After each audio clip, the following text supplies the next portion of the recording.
Hey everybody, we're finishing up a series called In Charge. This series is all about challenging the way that we think about authority. Authority simply means that someone has power or right to be in charge over someone or something. When you have authority, it means you have the ability to make decisions or set rules or use your power to influence someone else. We all have lots of authority figures in our own personal lives. People who are in charge like our parents, guardians, teachers, coaches, or even older siblings. We also have people who are in charge of us in a more indirect way, like mayors, governors, or even the president. Maybe you even have some authority in an area of your life right now as a middle schooler, or maybe you just wish that you had some.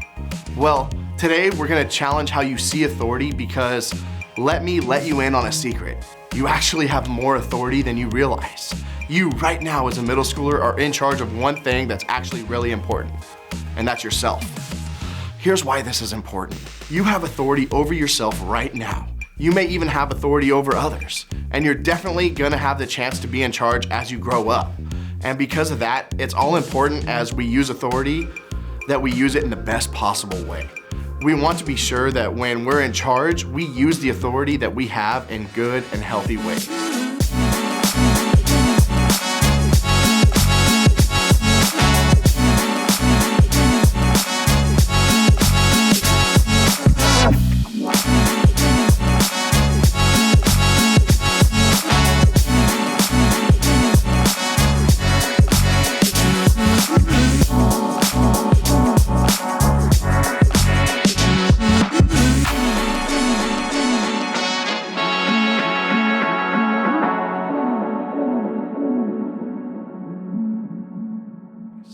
I think every single one of us can probably think of some examples of bad authority figures that we've experienced in the past.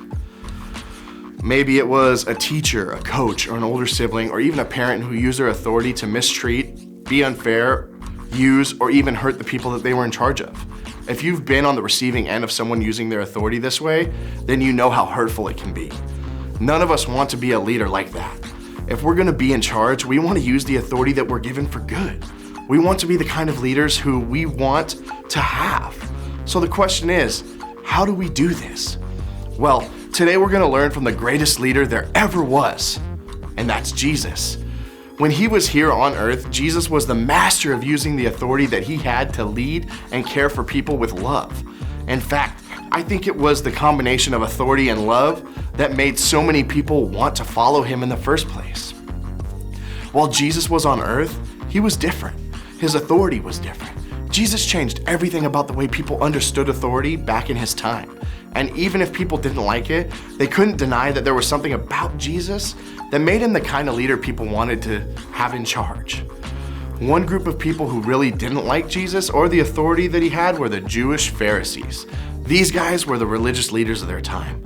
They were considered the best of the best, the most elite when it came to knowing scriptures and keeping the Jewish law.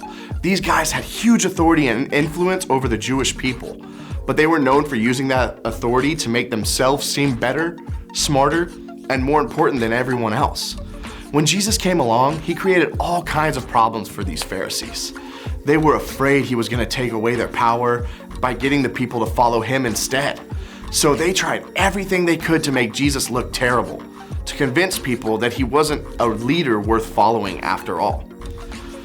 A lot of the time they did this by asking Jesus questions designed to throw him off of his mark.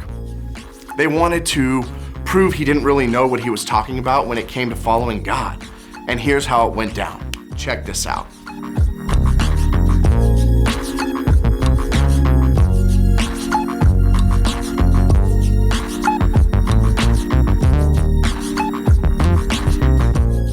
Jesus' answer not only shows us the most important thing to him, it also shows us what kind of authority he is. It shows us what kind of authority we can be as well. While he was on earth, Jesus led with love. He led people by loving them. When they were hurting, he helped them. When they were sick, he healed them. When they were left out, he included them. When they messed up, he forgave them. And Jesus did all that because he knew love was the most important thing. Love is what made his authority different than the kind the Pharisees had. It's what makes him an authority figure that we want to follow still today. And it gives us an example of what we can use authority when we have big or small authority in our lives and how we can use it in the right way. Jesus changes everything about the way that we use our authority. He teaches us to lead with love. If we want to make sure we're using our authority we have over ourselves and others for good, we have to make love the most important thing we do when we're in charge. We can lead with love when we use our authority to make decisions that are good for us and for others. We can lead with love when we use kind or encouraging words to those around us. We can lead with love when we speak up for what's right and what's fair. We can lead in love when we include those who aren't always included. And the good news is, Jesus doesn't leave us to do this on our own. He gives us everything we actually need to do this. I know this because Paul wrote it in a letter to his friend Timothy, and here's what Paul had to say.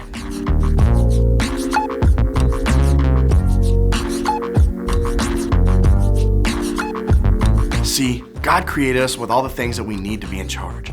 God gave us power and love and self-discipline, which is just another word for self-control. We don't have to be worried or afraid that we don't have what it takes. We don't have to wonder if we're using our authority for good.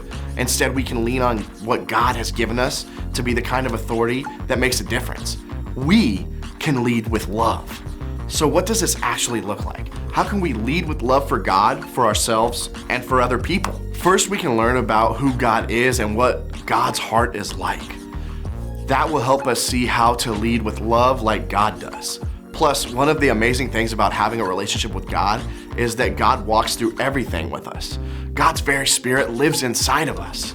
So God can help us lead with love in our lives. After all, God's the expert on love. Sometimes we're gonna face situations where we don't know what to do, but God's promises lead us, guide us, and help us through life. Then we can lead ourselves with love. What exactly does that mean? Well, remember when we said we all have the authority over ourselves? We're all in charge of something in our lives, so we can lead ourselves with love by making choices that are good for us. Making good, healthy decisions for ourselves, like getting good sleep, protecting what we allow to go into our minds, or thinking thoughts that line up with what Jesus said is always about loving others, using authority to love others. And finally, we can lead others with love. We can use our authority to lead with love by paying attention to the way that we treat other people. This could simply be honoring your parent when they ask you to do a chore or responding to your sibling with kindness, even when they're annoying. It could be encouraging your teammates rather than putting them down. It can mean being patient with the kid you're doing a group project with rather than getting frustrated and upset with them, or being the first to invite the new kid to sit with you. All those things are simple ways that you can start leading with love. What we do with our authority really matters.